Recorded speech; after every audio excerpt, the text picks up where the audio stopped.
Salut les gars, c'est Jam pour la vente d'un véhicule. Alors, donc il s'agit d'un Selton 3S chez Arma. C'est un véhicule que j'avais racheté pour un jeune qui finalement s'est désisté, manque de moyens. Donc, je le remets en vente à prix coûtant.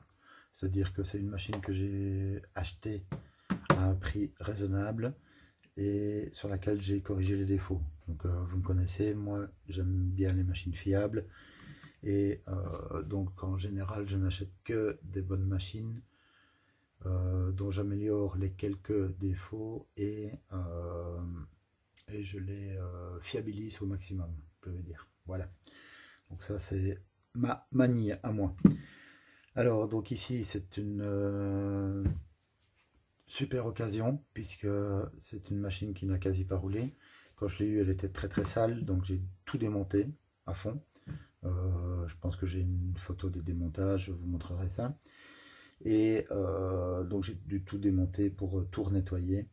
C'est une machine qui n'a que 4 ou 5 packs, qui n'a que 4 ou 5 packs maximum. Donc tout a été démonté, sauf les diffs. Je n'ai pas à démonter les diffs, ce n'est pas nécessaire puisque c'est une machine qui est quasi neuve. Ok. Alors, le Selton 3S, il a un gros défaut, donc que j'ai corrigé, ce sont les amortisseurs. Donc voilà, les amortisseurs d'origine, tout gras. Donc les amortisseurs d'origine ne valent absolument rien sur ce modèle, sur ces modèles 3S.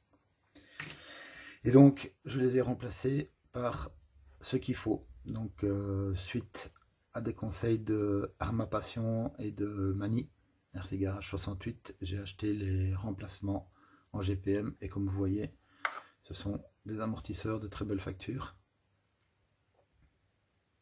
J'espère que vous les voyez. Voilà, voilà. J'ai laissé les ressorts d'origine parce que je trouvais que ça allait mieux avec la machine que les GPM. Et la dureté des ressorts est identique. Alors j'ai dû jouer un peu sur les huiles pour arriver à un bon résultat.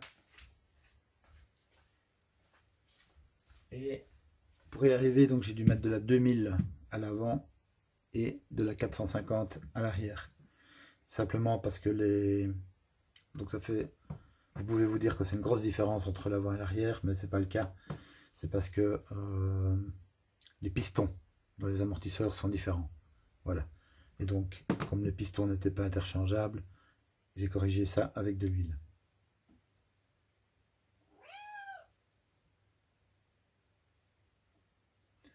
Dexter, silence.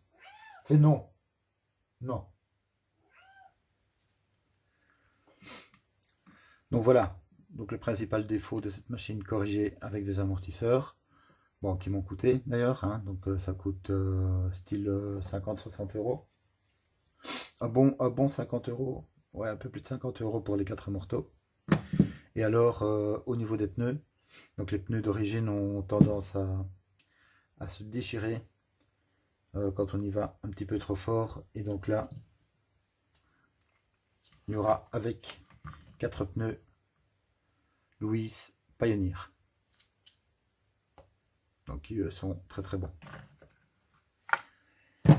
Voilà, alors que dire d'autre sur cette machine? Bah écoutez, il n'y a pas grand chose à dire, hein, puisque elle est dans un état quasi irréprochable. Elle a roulé très très peu, donc il y a quelques marques de roulage, évidemment. Mais comme vous voyez, quasi rien.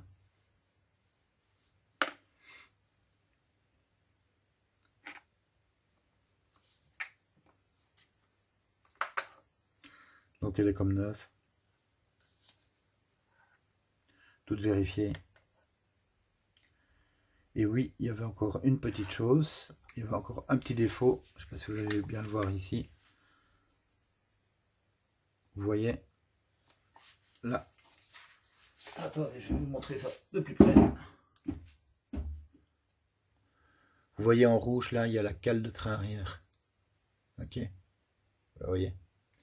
Et bien à l'avant, d'origine, il n'y en avait pas.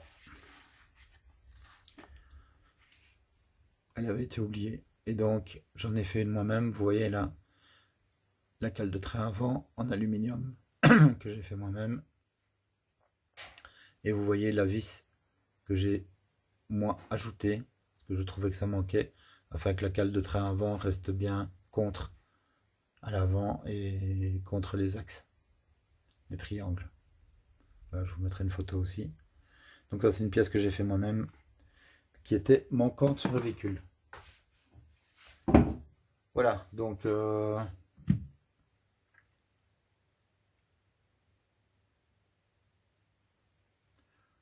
pour moi, très bonne machine, puisque super en état, quasi neuf quoi, avec les défauts d'origine corrigés par les soins de RC Jam Jam, les gars. Voilà, donc une très très bonne machine. Et pour le prix, donc, vous me contactez sur mon mail rcjamjam@gmail.com. Donc maintenant, je vais vous montrer la carreau. Voilà, alors sur la carreau, il y a bien sûr quelques petites griffes dû au peu de roulage qu'elle a effectué. Mais sinon, elle a vraiment rien.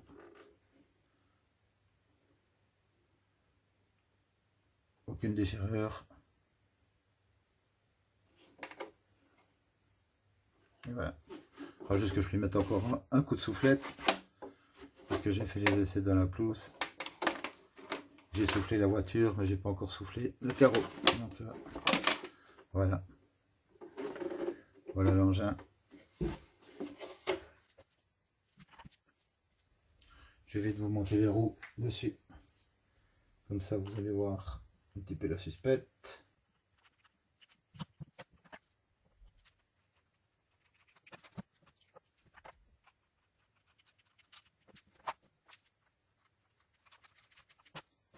Et la voilà sur ces suspectes.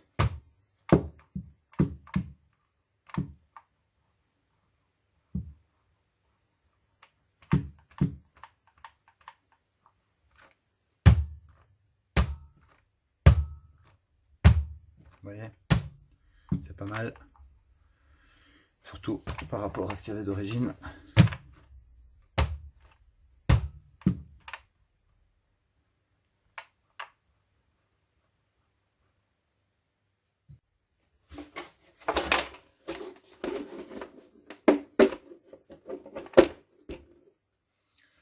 Et donc voilà ce que ça donne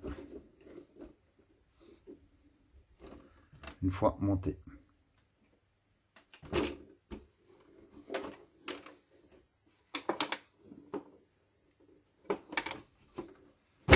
Je rajouterai quelques photos dans la vidéo pour agrémenter un petit peu. Et la radio, qui est la radio d'origine, hein, c'est la STX2. Avec, ça c'est très bien, une throttle limite. Donc on peut limiter la vitesse à 50, 75 ou 100. Or je vous cacherai pas que 100 c'est beaucoup. Ça tire assez long sur cette voiture. 75 c'est vraiment bien. Et le 50 c'est lent. Le 50 est lent, donc c'est très bien pour les débutants. Ou si vous voulez filer la voiture à quelqu'un pour qu'il essaye gentiment. Vous mettez sur 50 et la vitesse maximum donc est limitée. C'est très très bien. Voilà, voilà.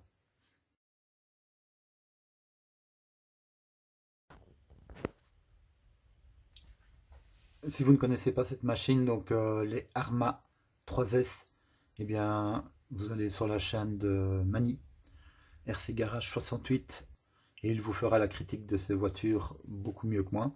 Et donc par là vous vous rendrez compte que que les Arma 3S sont des bonnes machines, malgré quelques petits défauts donc qu'on peut corriger assez facilement comme je l'ai fait ici. Salut les gars, merci et bonne journée.